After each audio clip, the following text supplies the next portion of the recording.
Hello and welcome to another episode of the Baylor Dynasty.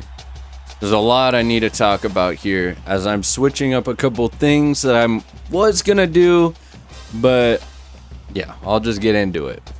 First off, we got a bowl game and we're playing Ole Miss. I don't know if I've shown this. I don't know where we're playing at, but we're playing against Ole Miss. That's all you need to know. Dart has had just about as bad of a season as we have in terms of TD to INT ratio. Because I can't talk, so this is gonna be a fun game. This is our stats. We've thrown for almost 4,000 yards, dude. Like, that's insane. This is kind of how their season has gone, dude. They're scrappy. They played close there.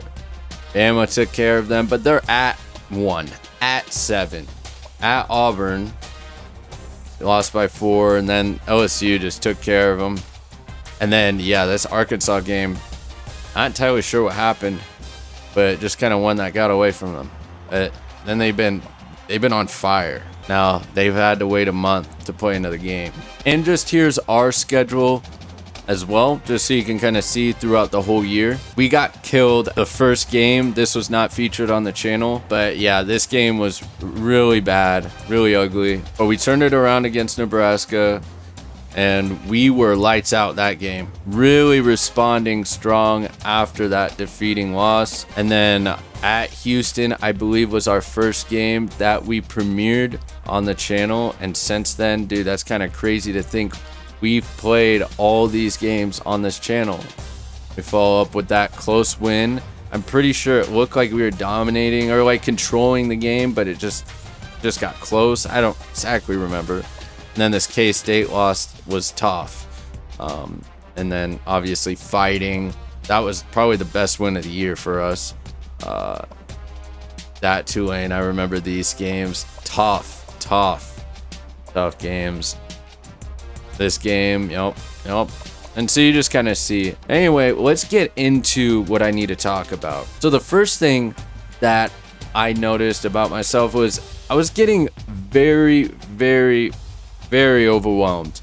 This is kind of why it's taken a bit longer than I expected to even record anything, because I've been spending the last couple of days trying to figure out how I'm going to do this. Already gone through the conference championship, and I was going to just show highlights from watching in game, like I had recorded, and they were about 5 to 10 minutes long.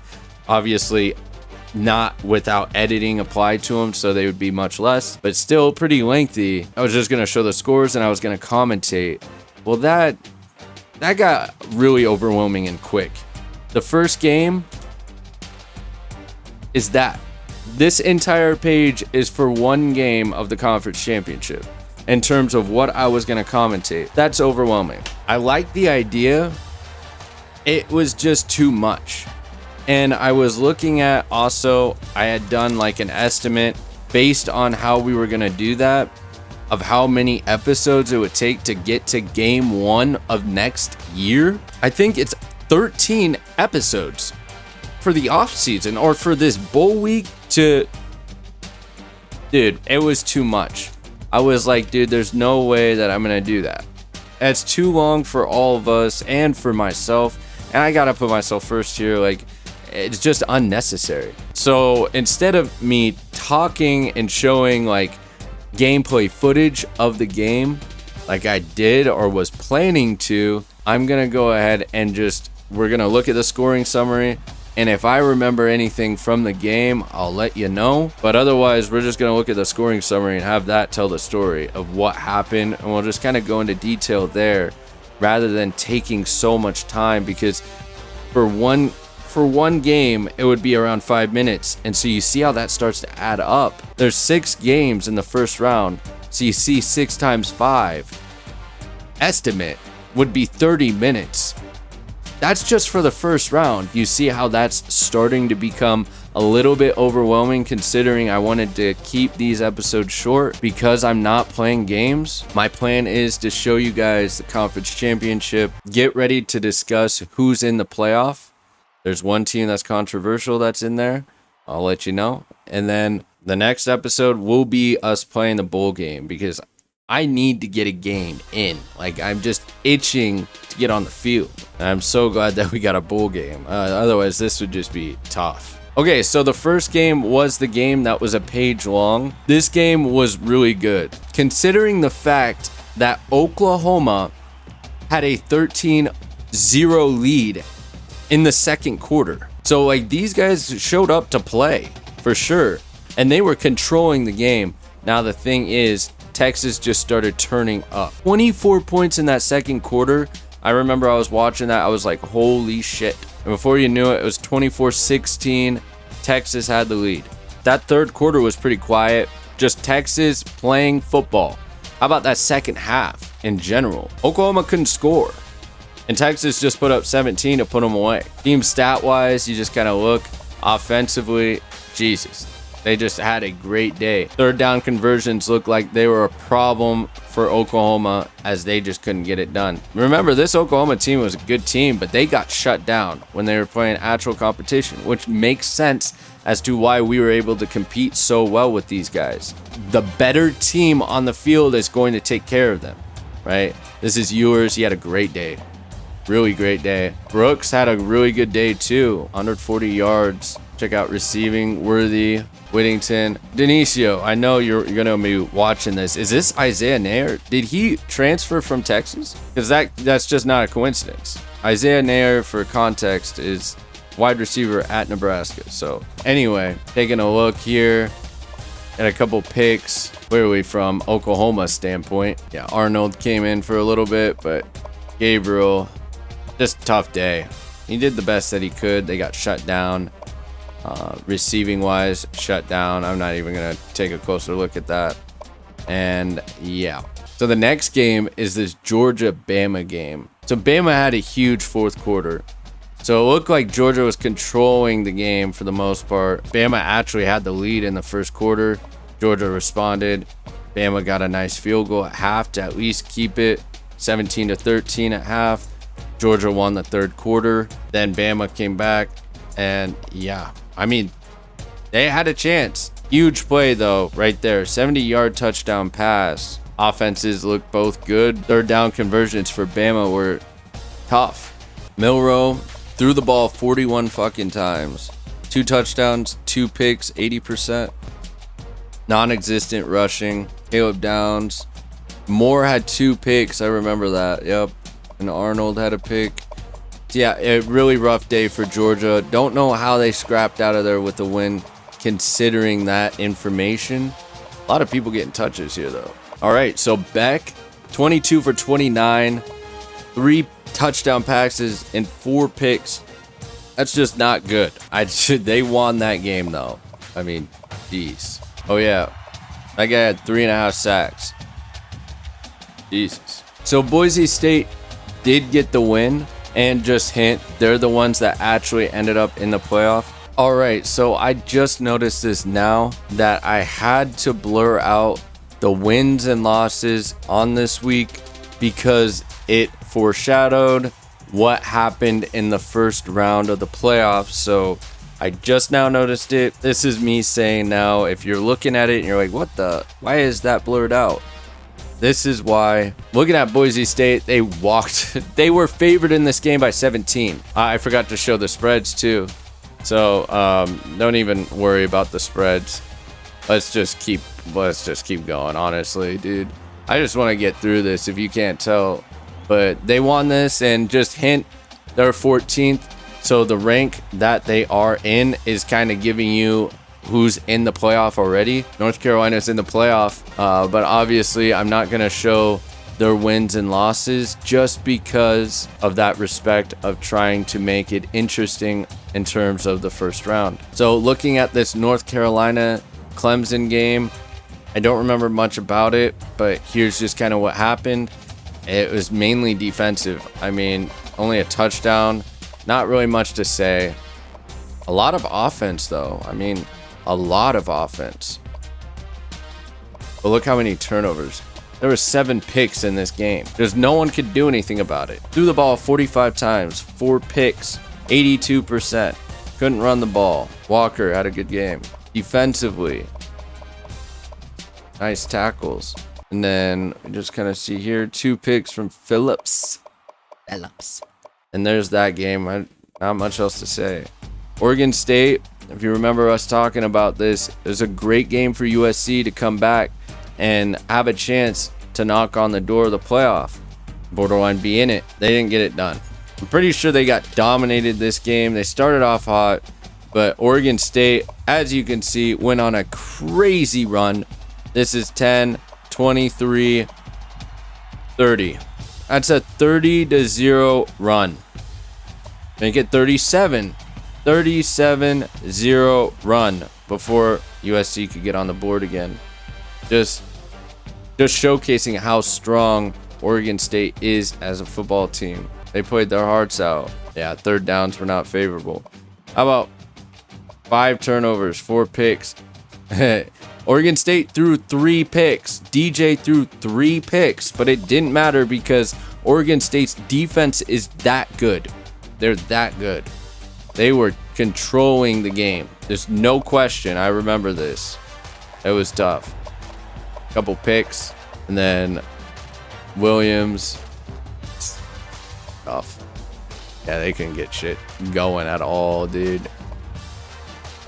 Defensively, they made some plays, but it was just, when you can't make any sort of impact, it's tough. This game, I fell asleep, so I really don't know what was going on in it, and I just kind of got out of there, considering seeing the score.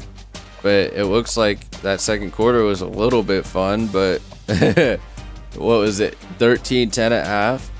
Which, I mean, it lived up to, if you remember, the over and under for the game total, I think, was 43.5, and Ohio State was favored in this game by 3, I think. Maybe? Right? So they did play well, but obviously just a defensive battle. It's because Notre Dame's pace is so slow that they just can't put points on the board like that. And it's so interesting because they play to the pace even in the sim. So as you can see here, threw it 38 times. Couldn't run. Great house. Nice. Couple picks. Oh. Then we just kind of look over here. McCord. Henderson. Dude, he's really good in the sim. He runs really well, and they hand him the ball a lot. So pretty sure this was that a pick 6. 38 yards sounds like a pick 6 to me. All right, so that's it for the conference championship. And now I'm going to showcase who's in the playoff and why they're in the playoff, especially because one team, Boise State, is in there, and I want to tell you why. All right, so this is the playoff. This is who's in, and as you can see, number 1 and number 2 are taken by Texas and Oregon State. That is obvious, but some of the other teams, let's start from the right side. We got Bama at K-State. I can just already tell you that game was fun. Notre Dame against Florida, and then we had Oklahoma at Boise State, Georgia and Oregon, LSU and Ohio State. Ohio State did get in, so that was good. North Carolina and Washington. The reason why I put Boise State in there is because, dude, that website has been good. Like, in terms of it makes sense.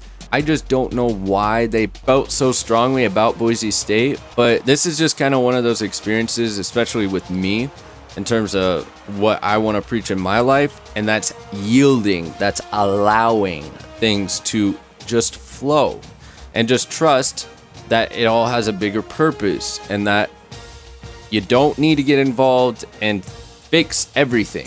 Just let what be sometimes. And so here I clearly was voting against it, and I still do, especially after what I saw. I still do, but this is just kind of a part of a bigger thing in terms of Boise State. I trusted that website. That website, I thought everyone's placement was pretty accurate and pretty good. I was like, dude, like, Texas is the best team in the country. Oregon State's the second best team in the country. Like, there's just no doubt. Oklahoma is one of the best teams in the country.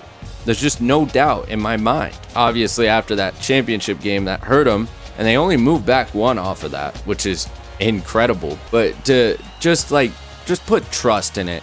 Hey, you have Boise State playing Oklahoma, which we know they can't compete against Texas right now. Maybe if, they get further up in the playoff and they both end up in the championship, maybe there's something different that goes on. I don't know.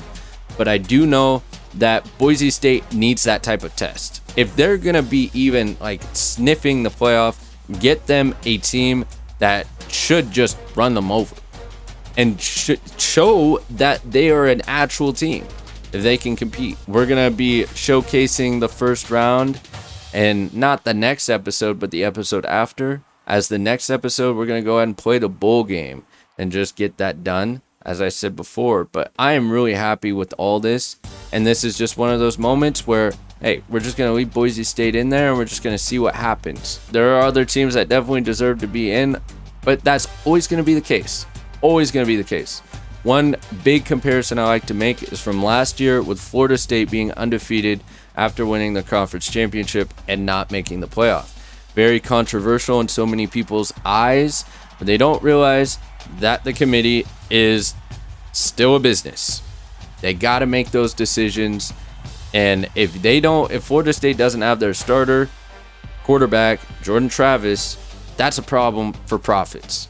Yes, fans are going to show up, but the whole of the playoff is just going to be a huge weak link because Florida State just could not match. You saw it in that championship game. They looked god-awful against Louisville. It was really bad. I thought they made the correct decision to leave them out, but that was another process of just letting what be. Obviously, I can't make any difference in that committee, but maybe this one I can. But that's the point. If I stick my hand in there and say, hey, I want Boise State out, what's going to stop me from tweaking and being like, I don't like Bama playing them, I'm going to have them play? Let what be. I honestly still, with that Florida State, thought it was the right call. We saw that in the Georgia game and their bowl game. Yeah, you could be like, they had so many injuries, but, that's exactly why they shouldn't have been in the playoff. You just kind of make my point for me by saying that. But that's a controversial call. I'll leave it up to you. At the end of the day, it's done and we're in the next season already. So, but hint, I'll let you know that something really special was going on with that Oklahoma-Boise State game. And that's the only game here that is getting simmed with a guaranteed Oklahoma win. I'll just let you guys, if you stayed this long, you'll find out why in the next episode. But we'll go ahead and continue on. It's TMD, that man Drin. See ya.